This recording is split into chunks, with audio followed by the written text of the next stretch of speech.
En las décadas del 30 y del 40 de nuestro siglo, la humanidad vivió uno de los períodos más dramáticos de su historia. Durante esos años, millones de hombres, mujeres y niños murieron en los campos de concentración de la Alemania nazi y de la Unión Soviética stalinista. En los campos de batalla y en las ciudades de Europa, los hombres se trenzaron con armas cada día más sofisticadas, en una lucha a muerte donde se jugaba el destino del mundo. Y hasta la potencialidad de la ciencia puesta al servicio de la guerra quedó demostrada en todo su dramatismo, cuando se tiró la primera bomba atómica en la ciudad japonesa de Hiroshima. El drama de la Segunda Guerra Mundial tuvo sus orígenes en los acontecimientos que se desencadenaron luego de la Primera Guerra y de la feroz crisis económica de 1929. Una ola nacionalista y antiliberal sacudió a Europa al terminar la Primera Guerra Mundial, y especialmente después de la gran crisis de 1929. El nacionalismo y el corporativismo se conjugaron en la ideología fascista que con Mussolini llegó al poder en Italia en 1922. Una versión extrema del fascismo, más violenta y más expansionista, se dio en el nacionalsocialismo que llegó a controlar el gobierno alemán en 1933 bajo el liderazgo de Hitler. También en Chile, la crisis del 29 tuvo un fuerte impacto ideológico. La democracia liberal y el capitalismo cayeron en desprestigio y tanto el socialismo como el corporativismo, con diversos matices, ganaron numerosos adeptos.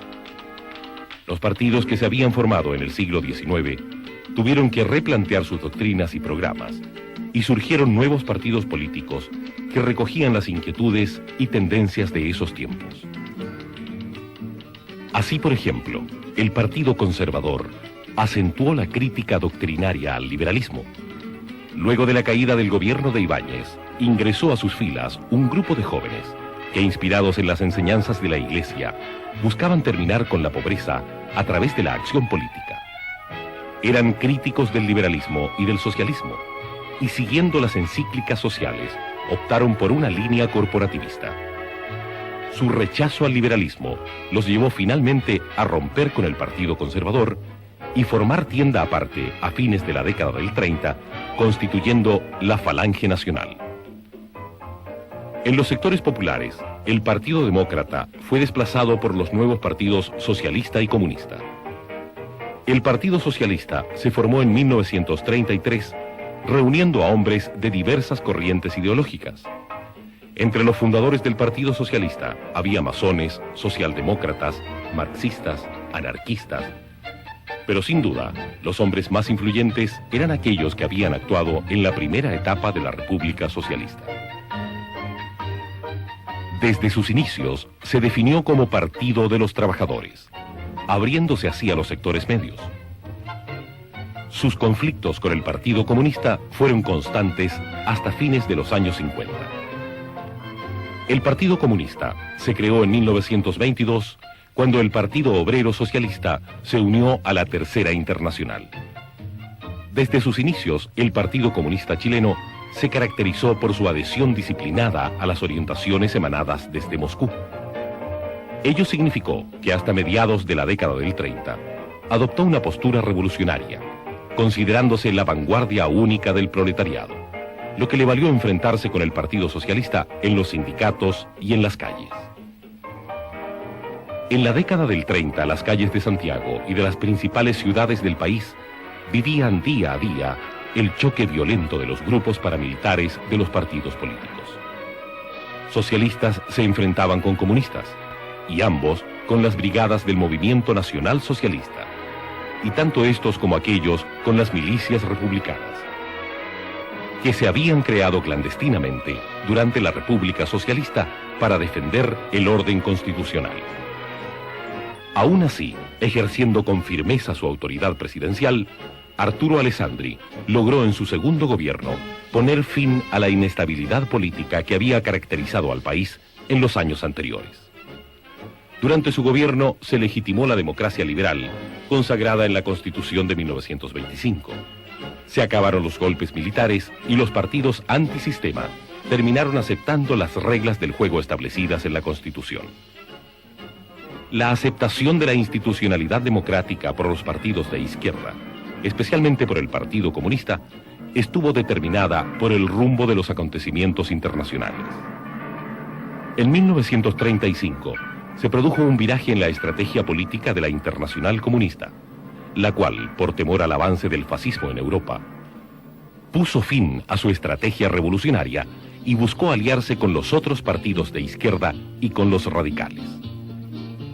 De allí nacieron los Frentes Populares, que llegaron al poder en Francia, en España y también en Chile.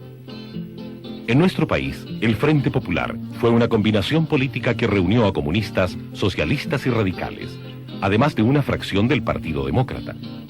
La alianza de la izquierda con los radicales fue posible en la medida en que estos se distanciaron del gobierno de Alessandri, que habían contribuido a elegir.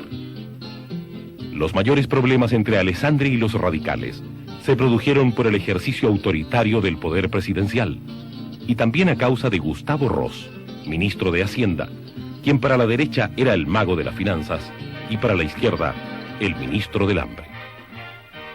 El gran acierto de Ross fue haber logrado sacar al país de la crisis económica que lo tenía postrado. A fines de 1934, se había acabado la depresión y por tanto la cesantía. A ello contribuyó la reactivación de las salitreras y las obras públicas emprendidas. En esa época se construyó el barrio cívico en torno a la Moneda, el Estadio Nacional, la Escuela de Derecho de la Universidad de Chile, así como numerosas escuelas, obras de regadío y de comunicaciones. Sin embargo, para el éxito de la política económica, Ross creyó necesario reprimir las huelgas y mantener estrictamente el orden público. Fueron sus métodos autoritarios, tanto como su distancia aristocrática, lo que lo enemistó de los radicales. Así llegó el año 38, año de campaña presidencial. En la elección se enfrentaron Gustavo Ross, apoyado por liberales y conservadores, y Pedro Aguirre Cerda, abanderado del Frente Popular. Muchos vivieron esta campaña como una lucha entre la civilización cristiana y el comunismo. Para otros, en cambio, era el enfrentamiento entre la democracia y el fascismo. Si Ross era visto por sus adversarios como el dictador fascista, Aguirre Cerda encarnaba para la derecha el peligro del comunismo y de la persecución a la Iglesia. Es que en la imagen de casi todos estaba la guerra civil que entonces sufría España, y se pensaba que en Chile se reviviría la historia de la península.